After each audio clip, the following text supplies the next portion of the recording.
I'm Amanda Stewart. And I'm Kara Kaiser. Welcome to the Historical Society podcast.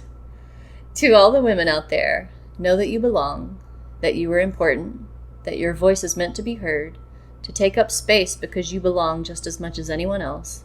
Stay strong, you are seen. We wish for a world where everyone is treated fairly and equally, no matter your gender, race, religion, sexual orientation, or age. This podcast will highlight women, women's history, and women's issues because historically, women were left in the shadows. Thank you so much for joining us today. And so, because this is a brand new podcast and you don't know who we are, as your co-host, we thought we would take a second to explain a little bit about our past, where we grew up, and things like that, and what we do for a living. What brought us to want to create this podcast. Right, exactly. So I'll go first. A little bit about me. I grew up in a small town, Oakland, Maryland. It is in Appalachia. And in the process of getting ready for this podcast, I had already known this, but I didn't know why, that Appalachia is actually said two different ways in the U.S. It's Appalachia or Appalachia.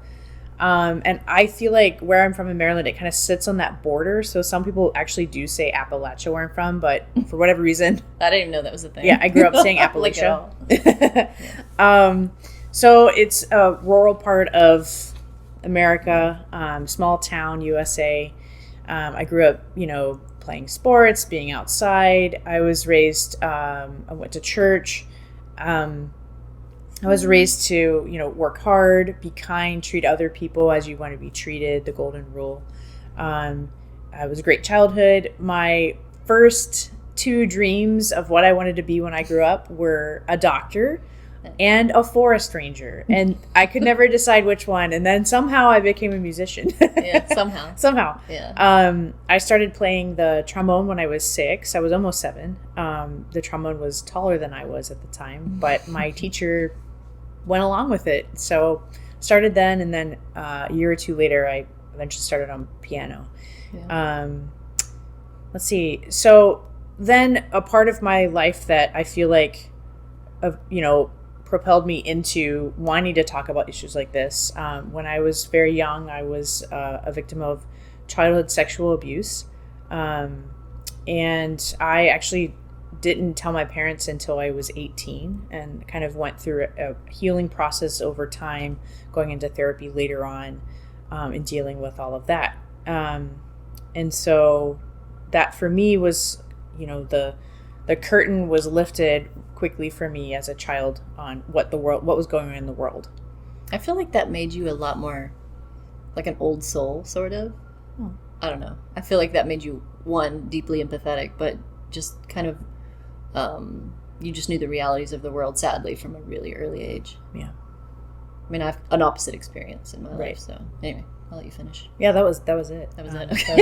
Okay. So. Then that kind of segues pretty well into mine. So I grew up also with sort of an idyllic childhood. Well, you're not saying that completely, but I had the idea that the world was just kind of safe and everyone's nice and everyone's happy and things work out. I had and still have a very loving family, 2 siblings.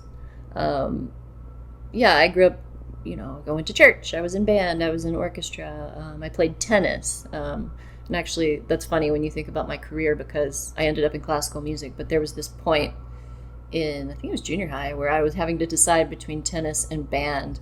And I remember thinking the girls in tennis were catty. Sorry, is that the right? Petty. Yeah. And then band was like, okay, well, I'll just do band, whatever. I didn't really like it at the time. And then I got to band, still did it. It was something my parents always wanted us all to do because they did it, and that's where they met. They were high school sweethearts. But anyway, so I do band, and I'm like, whatever. And then I get beaten by this kid that's a year younger than me, and I'm like, no. So then I started practicing. So my intro into music was more born out of competition, I think, than true passion. But anyway, it grew into more of a passion, which is kind of a funny story, I think. But anyway. Yeah. So I went on to study music in college, and then I got my first job. And after I got my first job, I had this horrific trauma happen to me, which So it's one of the reasons that this podcast is meaningful to me, because I had a personal experience like Amanda's talking about. I wanted to start talking about these issues. And obviously when you go through something like that, you learn a lot about the world, a lot about who you are, and a lot about what other people are. So this event just changed the whole fabric of my being, and it really broke me. But at the same time, it made me who I am today, and I've met a lot of other extraordinary women who have been through similar circumstances, and I feel grateful in that way to be a part of the way to change, I guess you could say. Yeah. So, let's see. So, where should we go from here? Yeah, we were. Oh, I did want to preface really quickly. So, if you're interested in reading my story, I do want to talk about this. If you go to New York Magazine, their Vulture site, there's an article titled "A Hidden Sexual Assault Scandal at the New York Philharmonic." If you have an interest in reading it, learning a little bit about my story, I'll just direct you there and leave it at that. You want to take over? Yeah, and so coming from our own experience, we want to make it clear just how common our experiences were. And to do that, we didn't feel like it at the time, but you feel extremely alone. It's pervasive. Yeah, exactly. And so outside of us sharing our own stories, we wanted to look for something that would show the listeners and the audience how pervasive it is. And we decided to go the route of data, basically. Yeah, so this podcast overall will be about women's inequality. But obviously our lived experiences, and as we'll see, all these issues, there are a couple things that always come back over and over. Could you help me out? Yeah. So the issues that we will talk about a lot will probably be something related to violence against women, sexual violence, things like that. And then will be related to history. There we go. And those two things are really tied together because of what's happened historically, it basically set the stage for the violence against women to be an outcome in many ways. Yeah. So all of these things are interconnected with one another. And so as we look at history, we'll understand a little bit more about why we are where we are at in the present, why violence against women is so prevalent, and in a second, why the data points, why the statistics are such in that it's common. It's happening all the time. Okay. Yeah. Okay, so let's delve a little bit into the statistics really quickly. Yeah, so these will also preface next week's show just a little bit. Right. Because we're going to talk specifically about some stuff within our industry. The classical music industry. The classical music industry that detail sexual violence. And we'll get more deeply into that, but this is just kind of preparing for that. Right. So that the statistics, and I have trouble saying this word. You're going to hear me say it in a lot of different ways, and I'm very sorry. It's an issue. It's funny. I like it. It's like rural juror, or like I have trouble with World War. That's hard for me. Everybody does. That's a hard Roaring lion. Like lion's fine, but the roar. It's that. Yeah. So it's statistics. I have to remember statistics. Then I can say it. Okay. Statistics. That we're going to be sharing with you come from RAINN.org, RAINN.org, and that stands for the Rape, Abuse, and Incest National Network, and it's a really great resource for people. A great resource for people who are survivors, victims, however you want to look at that, and also for people's families. If your family, your loved one has experienced sexual violence, this is a great place to learn more as well. It's just yeah. And they researched everything, and I feel like their statistics are really great. They draw them from the Bureau of Justice Statistics, and they draw them from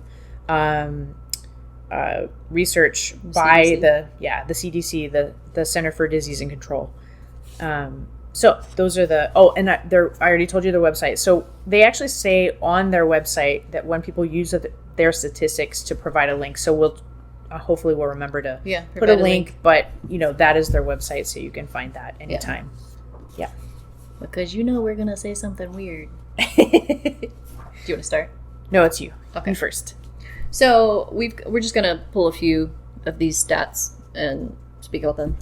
So 9 out of every 10 victims of rape are female. So 90% female, 10% male. We have 17.7 million American women as of 1998 have been victims of rape, and 2.78 million American men as of 1998. Okay, so how often does sexual assault occur in the United States? We have 80,600 inmates who were sexually assaulted or raped. 60,000 children are victims of substantiated or... What does that say? It's so tiny. Indicated sexual abuse. Yeah. And these are every year. Yeah, within the course of every year. Yeah. 433,648 Americans 12 years and older were sexually assaulted or raped in a year. 18,900 experienced unwanted sexual contact within the military. So, and this kind of details how everyone is affected by sexual violence. Every 68 seconds, another American is sexually assaulted. That's shocking. 1 out of every 6 American women has been victim of an attempted or completed rape in her lifetime. About 3% of American men, or 1 in 33, have experienced an attempted or completed rape in their lifetime. From 2009 to 2013, Child Protective Services agencies substantiated or found strong evidence to indicate that 63,000 children a year were victims of sexual abuse. Wow. That's shocking. The majority of child victims are 12 through 17 years of age. Of victims under the age of 18, 34% of victims are victims of sexual assault and rape are under age 12. And 68% of victims of sexual assault and rape are aged 12 to 17. Did I say that right? Because it's really tiny. I think so. Majority are 12 to 17. Yeah. And then the smaller 34% are below the age of 12. Okay. Yeah. Yeah. Okay, I think I'm supposed to go next. Yep. The next statistic is about women ages 18 to 24, and they are at an elevated risk of sexual violence. Of all women that age, women who are in college are 3 times more likely to be a victim of sexual violence. And women of the age group who are not in college are actually 4 times more likely. This is a crazy statistic. Then the other one, of all the crimes that are committed on a college campus, sexual violence is the most prevalent. So above any other, I don't know, theft. Yeah, I mean, any other crime? Any other, yeah. Okay. Perpetrators of sexual violence often know the victim. So we have 19.5%, 19.5% of rapes and sexual assault are committed by a stranger. 39% are committed by an acquaintance. That's a big number. That's the biggest number here. 39% committed by an acquaintance. 33% are committed by a current or former spouse, boyfriend, or girlfriend. 6% are committed by more than one person or the victim cannot remember. And 2.5% are committed by a non-spouse relative. Could I take a quick Yeah, detour? I was actually wondering if you wanted to pop that in. Yeah, so we're going to come back to the perpetrators in this next series of statistics. So this next series deals with childhood abuse. And we already went through the younger people. Well, I don't know if we've said this outright, but younger people are at the highest risk of sexual violence in the U.S. Ages 12 to 34 are the highest risk years for rape and sexual assault. A terrible statistic: every 9 minutes, a child experiences let me say it how they have it exactly written. Every 9 minutes, Child Protective Services substantiates or finds evidence for a claim of child sexual abuse. And I wanted to stop for a quick second and just talk a little bit about kind of what's happening in our current political sphere, current political world, how certain party or way of thinking politically, they're talking about childhood abuse, which is great because it's a problem every 9 minutes. That's a terrible statistic. But they are othering. They are saying that a particular group of people... Scapegoating. Yeah, scapegoating. Are responsible for the childhood abuse. And so they're saying transgender people are dangerous, or they're saying drag queens are dangerous, or they're saying people from the LGBTQ are dangerous for children. But the statistics that we're going to show are not that. No, it's not. That's not. Those people are not doing this. Okay, so perpetrators of childhood sexual abuse are often related to the victim. Childhood victims often know the perpetrator, and how often? 93% of the time. So that's not to go through the breakdown of the 93% of the 100%. So 59% are acquaintances, 34% are family members, and only 7% are strangers. And so we all have heard stories, from religion. We've, the Southern Baptist Convention, recently the Catholic Church. You have scandals at universities and colleges and elementary schools. Sex trafficking? Yeah. I mean, it's literally people who pull them in. Yeah. Who know them. And so the perpetrators of sexual abuse against children are people that basically. It's not this weird thing that the right wing is talking about. And so that's helpful. I think all parents and anybody who has a little one they love, these statistics are extremely helpful because you know what you're looking for then, and to keep your eyes open for what's actually happening. And so your attention's not diverted into some other. Yeah, exactly. And then it's just allowed to go on unabated. Right. Which is not too uncommon, sadly. Yeah. So really quick before we move on, the vast majority of perpetrators will not go to jail or prison. So this statistic has always pissed me off because out of every 1,000 sexual assaults, 975 perpetrators will walk free. I mean, that's an obscene number to me. Do you really think about that? Like when you see that in writing, it's shocking. Like I think we've all heard of rapes or sexual assaults in our midst in some fashion, whether it's on TV, whether it's in our workplace, whether it's a friend that has confided in us, or we've heard a rumor about someone. I think for people, when this happens in their orbit, it seems so isolated and so maybe random or like an anomaly, but it's not. When you put all these numbers together, it's like, it often ends up to me seeming like the same story, a different perpetrator, or the same story, a different victim. It's happening everywhere all the time. It's not an anomaly. And this statistic paints that picture. Out of every 1,000 sexual assaults, 975 perpetrators will walk free. And, if you watch the news, that's pretty accurate. Right. And it also kind of sets up it's like this never-ending spiral of victims not being believed because people aren't being prosecuted. They're not being convicted. Yeah, because it's so steeped in our culture. Right. From the ground up, people who should be responsible for taking charge of these things, law enforcement, judges, and down. I mean, to the people that we, colleagues, friends, family. Right. Rape culture is so deeply ingrained in all of us. And also, I was going to say a book that has been helpful for both of us, but would be great for anyone listening that would want to research this further or learn more. There's a book by Deborah Turkheimer called Credible. I don't know if you can see the books, but we have a stack of books for those listening on the podcast behind us right now. Yeah, she's a law professor at Northwestern. I think she says in the book that she wrote the book because there was nothing else like it out there, and she knew it needed to be written. She talks about, or she gives personal stories of people, and what they've gone through after their assaults. Yeah, I mean, we know it's prevalent, but it happens, and then the fallout. She describes the aftermath and what it's really like for people. So it's pretty eye-opening, and I definitely suggest it to anyone that I encounter that wants to learn more. Yeah, it's great. So, all right. So those were the statistics to kind of give you an idea of the landscape in which we live, which women live, and everybody. Do Do you want to talk a little bit about this? So this podcast, as we've said, will be about, this is kind of an intro to introduce you to us and give you an idea about who we are and what we hope the podcast will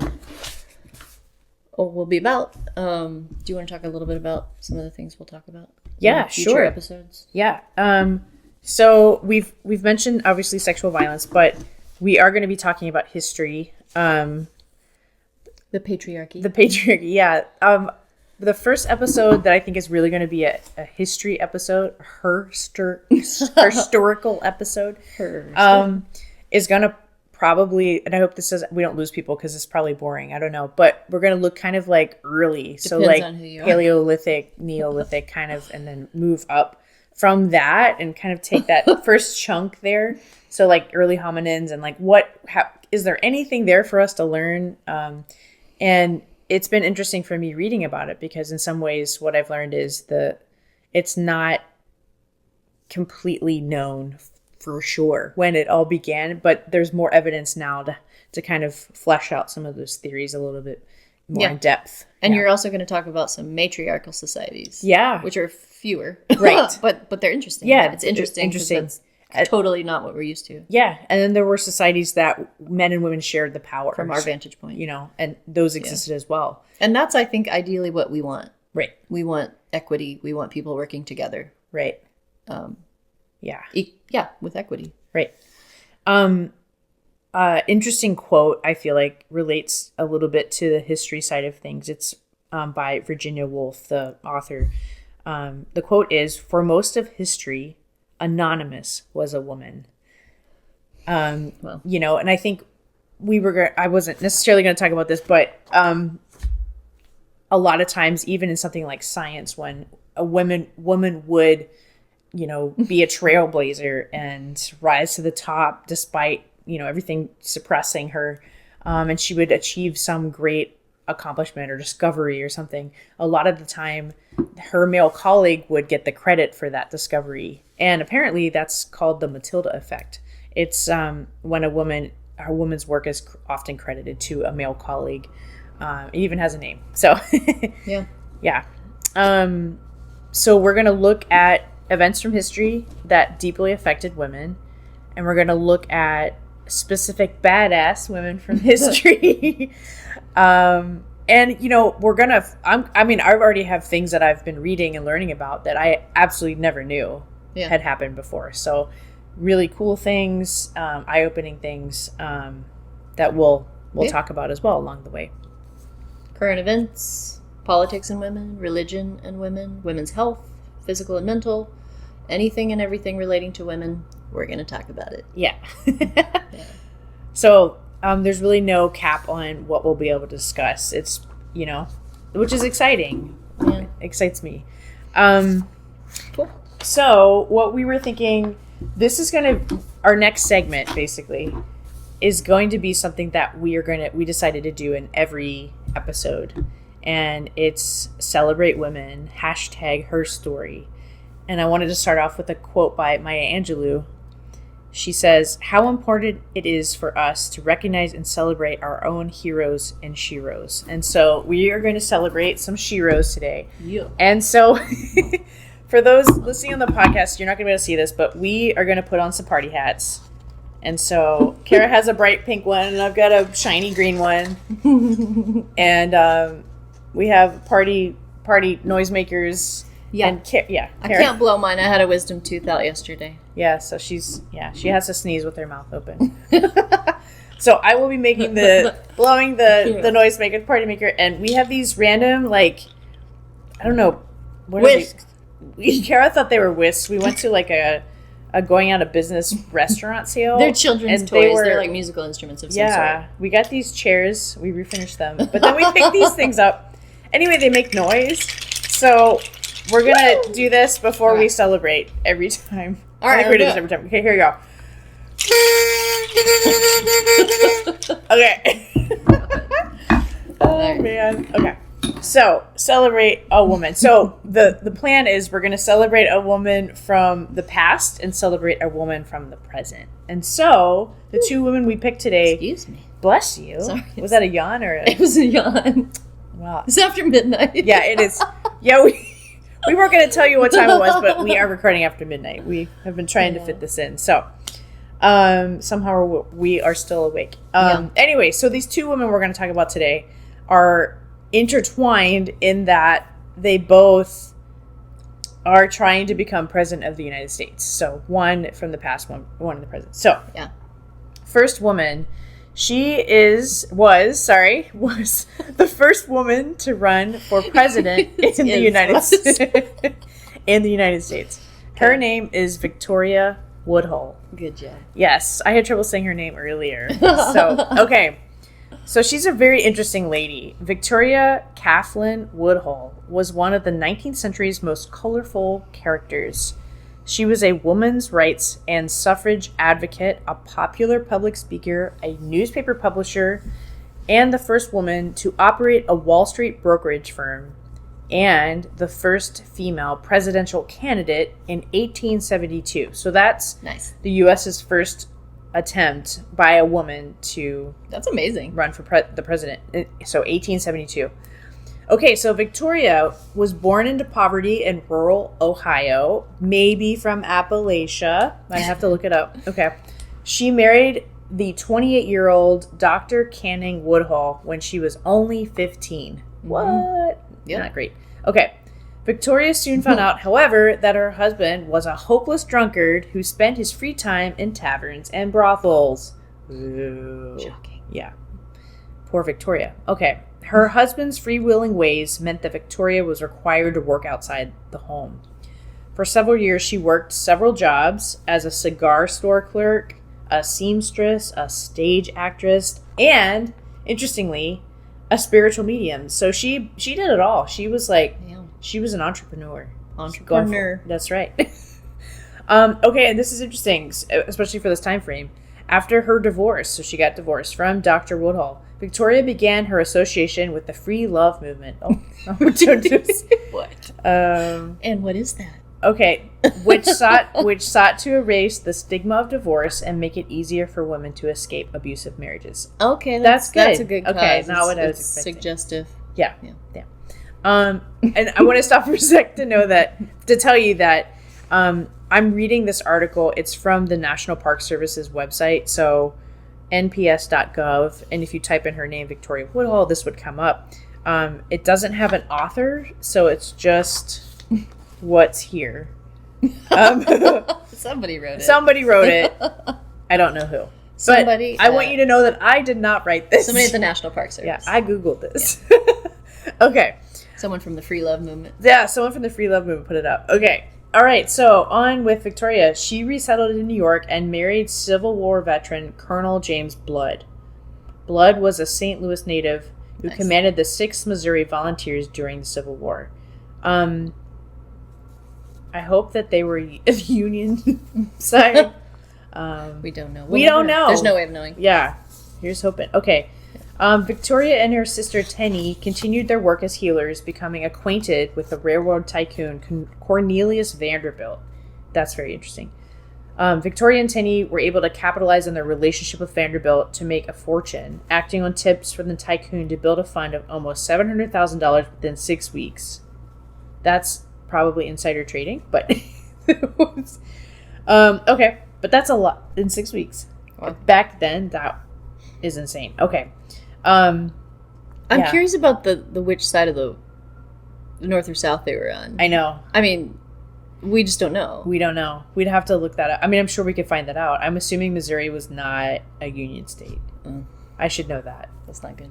We should know that. That's not good. Oops.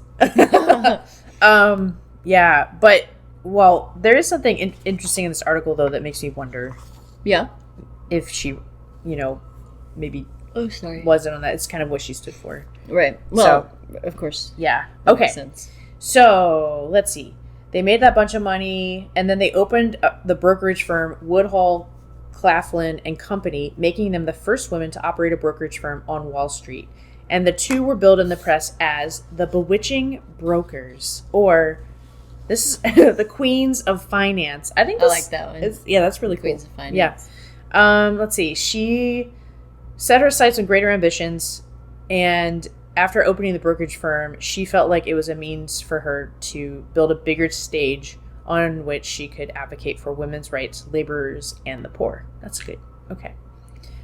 Using the funds from the brokerage firm, Victoria and Tenney began publishing Woodhull and Claflin's Weekly, a newspaper that promoted the free love movement, women's suffrage, and political reform.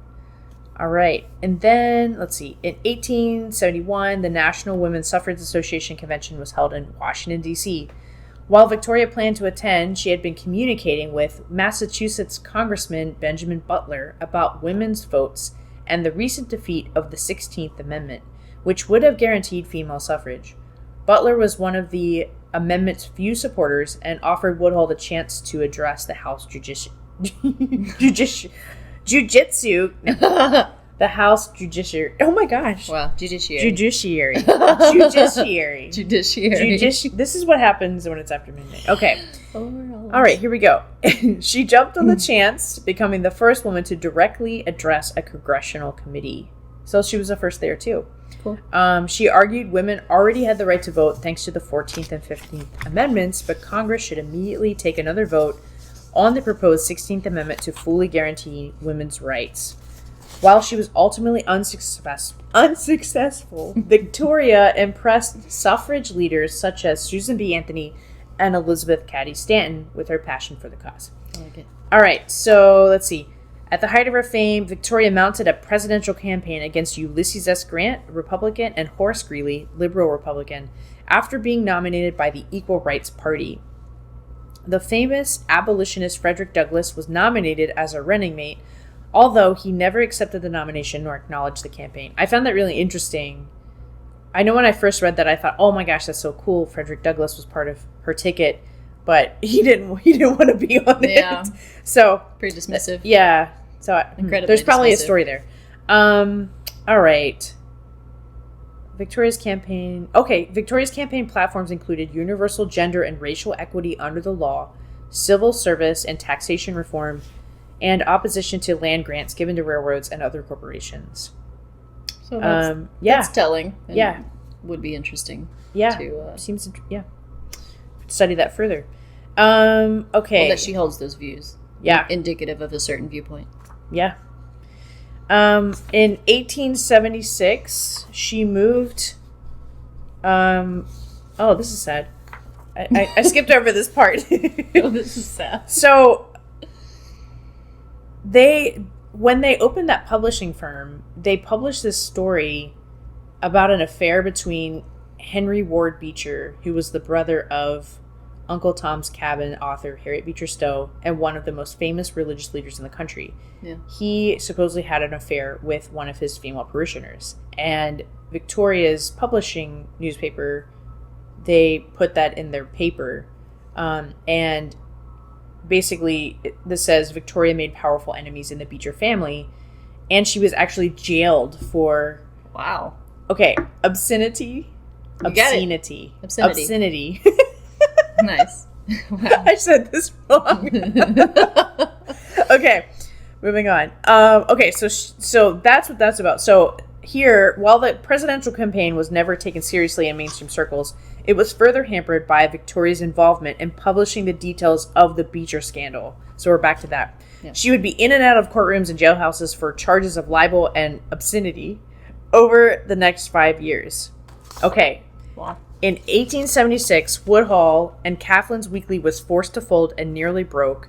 The sisters, Victoria and Tenney, moved to England, marrying into wealthy families and reinventing themselves as aristocrats and patrons of the arts. So, side note, when I read this earlier, I said aristocrats accidentally, and then it was like, meow. Okay. But, anyway. Okay. So...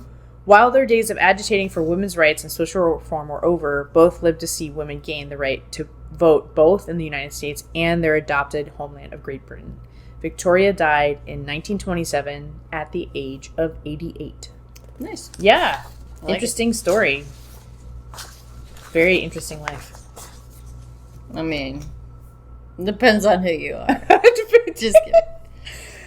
Okay, so we're going to also talk about Kamala Harris. Yay! The current presidential candidate. Yeah. and the current Vice President of the United States. I'm particularly excited about this. I think she's amazing. I think she's empathetic. I think she's a real human being. It seems to me that she really cares about people. I'm super excited that she's the candidate, and we almost had a vastly different candidate in office. So this is pretty exciting and sort of reinvigorating, I think, for the Democratic Party. Right. For sure. Do you want to tell us a little bit about her? Yeah. So we could talk a little bit about maybe her upbringing. Yeah, let's start there. So Vice President Harris was born in Oakland, California in 1964. As the daughter of immigrants, she grew up surrounded by a diverse community and a loving extended family. She and her sister, Maya, were inspired by their mother. I looked up how to say this. Okay. Let me see it. Shyamala Gopalan. I think it's pretty close. Shyamala Gopalan. Yeah. Okay. And Shyamala was a breast cancer scientist and a pioneer in her own right who came to the United States from India when she was only 19 and then received her doctorate the same year that Kamala was born. So her mother is incredible. Extraordinary as well. Really extraordinary. And her sister. Did her mom pass away? I think so. Yeah. I think she actually passed away of cancer, sadly. Oh, wow. Yeah. Kamala went to college at Howard University and got her law degree at UC San Francisco. She became the DA of San Francisco and then the Attorney General of California. And in doing so, she was the first woman and the first Black woman and the first Asian woman. Yeah, I was going to say that. Yeah, the DA and Attorney General of California. Yeah. She went on to become a senator. She's also the first person to become vice president with those same qualifications. Exactly. And she served as senator of California from 2017 to 2021, and now she's vice president. I mean, we're talking about women's issues on this podcast, and as we noted in the beginning, we have a history with sexual violence, the both of us, and she was a prosecutor.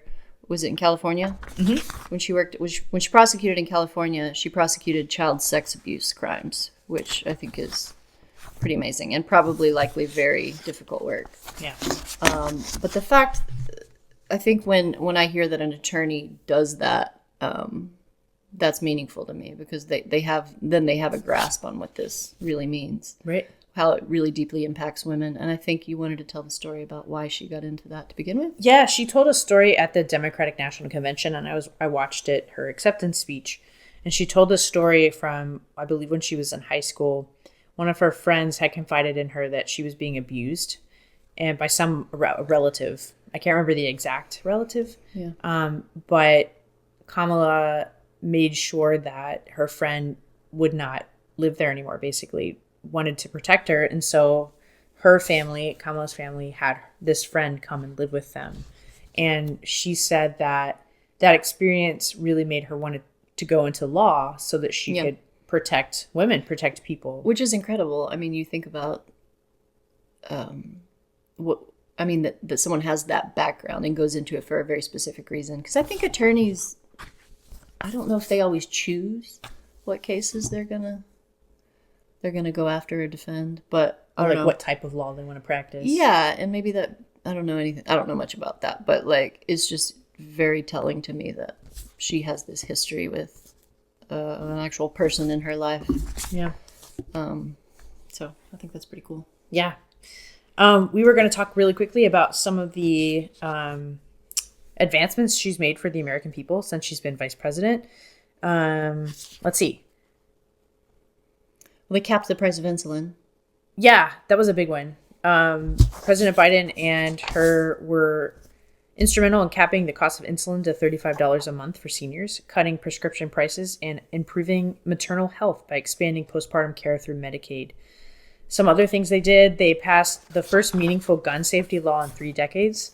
They formed a bipartisan coalition to enact a $1 trillion investment in the country's infrastructure to remove every lead pipe in America and make the most significant investment in public transit, repairing bridges, and high-speed internet in history. There was also something on here. So her statement, so we're actually, a lot of what we're reading off of right now is from the whitehouse.gov site.